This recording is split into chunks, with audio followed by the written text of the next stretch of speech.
Hi again, everyone, and welcome back to our course in college algebra. Dr. Tom McNamara here talking about polynomial long division. In our most recent videos, we had discussed the method of synthetic division for polynomials, which gave us a very quick way to see if a linear divisor went into a polynomial evenly. Okay, so we had that set up there, and that worked for linear divisors. So if your divisor is non-linear, you can't do synthetic division. You'll have to rely on polynomial long division. It's very similar to the long division algorithm that we're familiar with from grade school in arithmetic.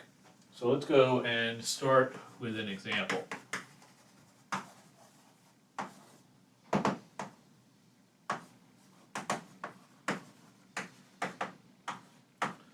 So let's evaluate this division here. We'll do x power 3 minus x power 2 plus x plus 1, and we're going to divide that by x squared plus 1.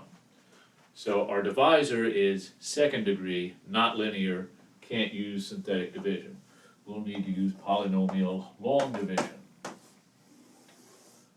so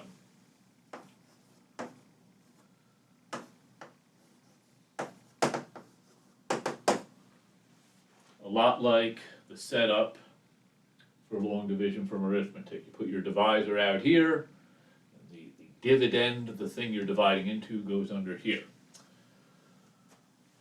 Focus on the lead terms, okay? X squared, x cubed.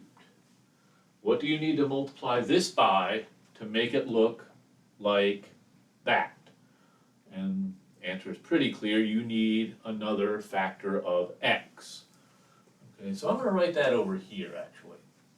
I like to keep everything in columns over here. So I'll have an x cubed column, an x squared column, an x column, and then the constants. Okay, so since I'm multiplying by x, I'm going to put that in the x column. Okay, so I multiply through. So I get x cubed plus x. So once again, I'm writing that over here. And then we subtract. Okay, as I mentioned, very similar to what we see in the long division from arithmetic. I'll just remind you a little bit of what that is, right? You focus on the front, right? You don't try to do the whole thing at once. 5 goes into 17 3 times with a 15. We do the subtraction. That leaves us with 2 left over from that. Drop down the 2. 5 goes into 22 4 times. 4 times 5 is 20. We subtract. So very similar here. We focus on the lead things. X cubed, x squared, you want to make it look like x cubed, hit it with an x. Then you got to hit this whole thing with an x. So you get x cubed plus x. Keep it in the columns, then we subtract. X cubed take away x cubed gives me 0.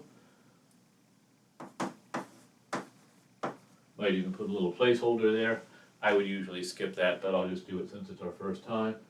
Negative x squared minus 0x squared gives me negative x squared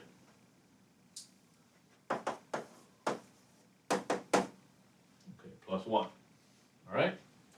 So,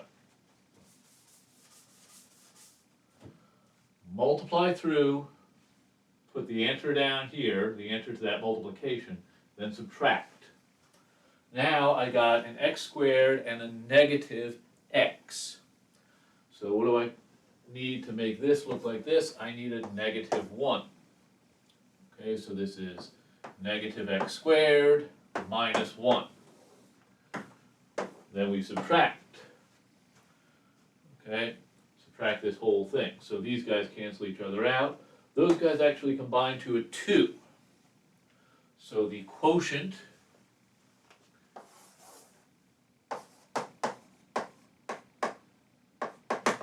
is up here, and the remainder is down here. There's a quick way to check your answer from any division. And the same thing works in arithmetic too. What we do is we take our divisor, multiply by the quotient, and toss in the remainder. We should get what's under here. Okay, not too hard. X to the third minus x squared plus x minus 1 plus 2 gives me x cubed minus x squared plus x plus 1, which was our dividend. Okay, so gives us the right answer. Okay, let's do one or two more examples just for some practice.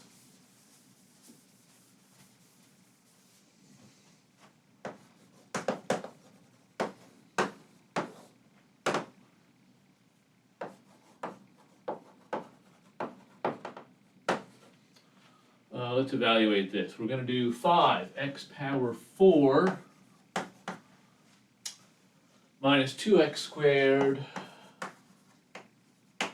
plus 6. We're going to take that and divide it by x squared plus 2.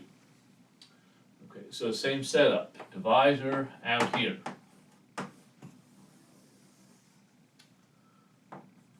Five x to the fourth.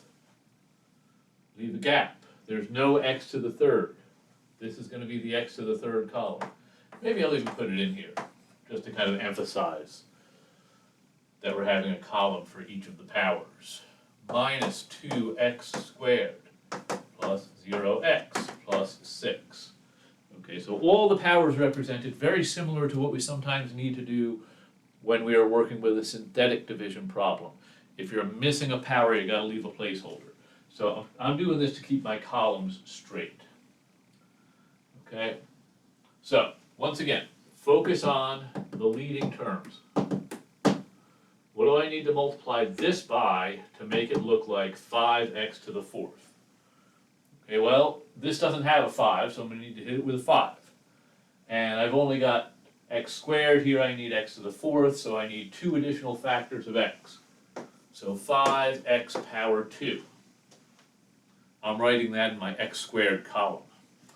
Okay, so 5x power 2, multiply it through. 5x power 4 plus 10x power 2. And now we subtract.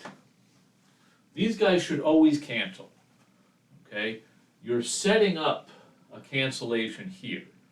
So if these guys don't cancel each other out, something's gone really wrong. Okay, I don't need to worry about that because it's a 0. Now I got minus 2x squared minus 10x squared. Minus 2 minus 10 is minus 12x squared. Okay, so once again, and I'll need to drop some stuff down here. Just like we do in the long division, remember, you kind of move over, drop that stuff down. Once again, we're focusing on the leading terms, x squared and negative 12x squared. I need a negative 12. If I want to make this look like this, I need a negative 12. So negative 12x squared, negative 24. Do the subtraction. These guys cancel each other out, just like those guys did. Now, don't forget to subtract this too. We have 6 subtract negative 24. And that's going to give us 30. Because if you subtract a negative, that's really equivalent to adding, right? So, we did our long division right there. There's our quotient, 5x squared minus 12. There's our remainder. So remember, you need to use this if your divisor is non-linear. If you're dividing by something that is degree 2 or higher, the only way to go is this polynomial long division. And remember, focus on the leading terms. I wasn't worried about that junk over there. When I'm starting out, I'm looking at this, I'm looking at that. What do I need to hit this by, what do I need to hit this with to get that? Okay, well, I need the 5, and I need 2 more x's, 5x squared. Now, once that's done, I'm focusing here. My leading term is now down here. So you keep on dropping every time. Okay, so very similar to your long division from grade school arithmetic, polynomial long division.